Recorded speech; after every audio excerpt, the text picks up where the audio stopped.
Hey everyone, let's talk about vision. You know, that big idea for your life.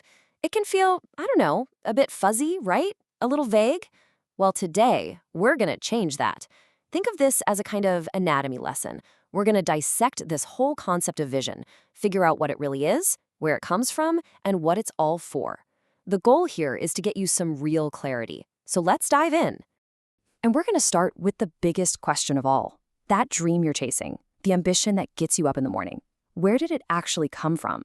Is it something from God, or could its source be from somewhere else entirely? Honestly, most of us probably haven't really stopped to ask. But here's the thing. Where your vision starts basically determines where it ends up. And trust me, that changes everything. Okay, so to get to the bottom of this, our dissection has to start at the beginning, the source.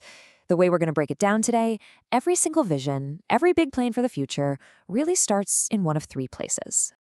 So right off the bat, you've got this major clash between two of these sources. It's like a spiritual tug of war. On one side, you have a vision that's totally in sync with a divine master plan. But on the other side, you have a vision that's built on a lie, designed to pull you off course. And really, getting a handle on this basic conflict is step one to figuring out what's really driving you. Let's zoom in on that first source, a God-given vision. Now, this isn't just some random gut feeling. The material we're looking at is super clear. It's like a pre-announced plan, a blueprint that comes straight from the creator of, well, everything. We see it revealed in the Bible, and it gets handed down to certain people. I mean, the classic example is Abraham, right? God gave him a direct vision, and boom, it literally shaped the future for thousands of years. And now for source number two, and you gotta be careful with this one, because it can sound so good. It sounds empowering. The material points us all the way back to the beginning, to the serpent in the garden. Remember what he said?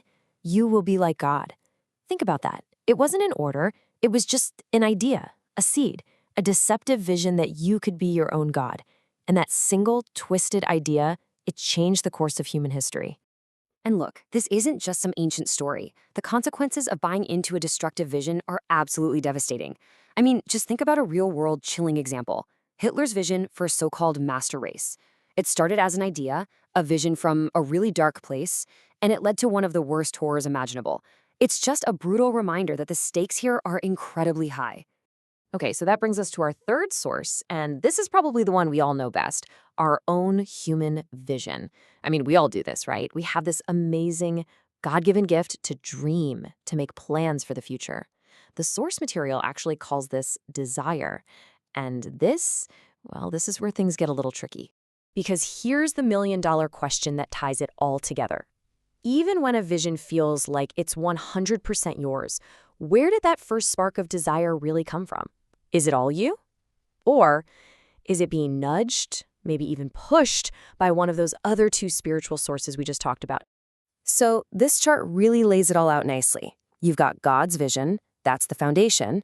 You've got the devil's vision, that's the deceptive, destructive one. And then smack in the middle, you have our vision, the human one. And you can see it can go one of two ways. It can be influenced to line up with God's plan, or it can get hijacked by the other side, leading you down a path of bad goals and big regrets. The main thing to get from this is that our own vision is never just floating out there by itself. It's always being pulled one way or the other. All right, so we've looked at where a vision starts. Now, the next part of our dissection is all about the destination. I mean, a vision is basically a roadmap, right? So the big question is, where is a true vision actually supposed to lead? So the material we're looking at breaks this down into two different but connected destinations. First, there's a universal goal, something that applies to everybody. And then there's a unique goal, something that's super personal, just for you. Let's dig into how those two work together. So, that universal vision, it's all about establishing the kingdom of God. This is the big, big picture, the ultimate goal for all of humanity, to be a part of this kingdom and get all the blessings that come with it. And it's so important that it was literally the very first thing Jesus talked about when he started his public ministry. That's a huge deal. Then you've got the unique vision, and this one is totally different. It's incredibly personal. This is your mission. It's about spiritually completing what the source calls the image of God inside of you. And we see this in Jesus' next big declaration, which was a personal invitation to his disciples. Follow me. It's all about your own personal transformation. So, how do these two things, the big universal vision and the personal unique one, fit together? This is maybe the most important part of this whole anatomy lesson, so lean in. The completed image of God in one person is the minimum unit, the essential building block for the entire kingdom of God. Think about it like Lego bricks. You can't build the giant castle, the kingdom, without having all the individual bricks, the image, in place. The huge collective goal just doesn't happen without millions of personal ones being fulfilled. Okay, so we've got the starting point and the finish line, source and destination, but what about the path in between? The final piece of our dissection is the how, the actual missions and the timeline for making it all happen. So, the source gives us two main missions. The first one is called the Edenization mission. Basically, this is a job for everyone. It's about using our work to make the world a better place, kind of like restoring it back to the Garden of Eden. Then there's the discipleship mission. This one is more specific. It's for believers, and it's all about using their unique spiritual gifts to help other people become more like Jesus. Now let's talk timing, because a real vision isn't just some one-time flash of inspiration. No, it's a process. It gets broken down into steps you can actually manage. You've got your short-term goals, your mid-term goals, and your long-term goals. And all of them, every single one, should be pointing towards your ultimate vision, that one big thing that might take your whole life to achieve. Think about Noah building the ark. That was his ultimate vision, but you can bet he had daily, weekly, and yearly goals to get it done. All right, we've taken apart this whole idea of vision. We looked at its source, its destination, and its timeline. Now comes the most important part. It's time to take all these tools and turn them on ourselves. So what we have now is a really simple but super powerful checklist to analyze your own vision. Step 1, identify the source.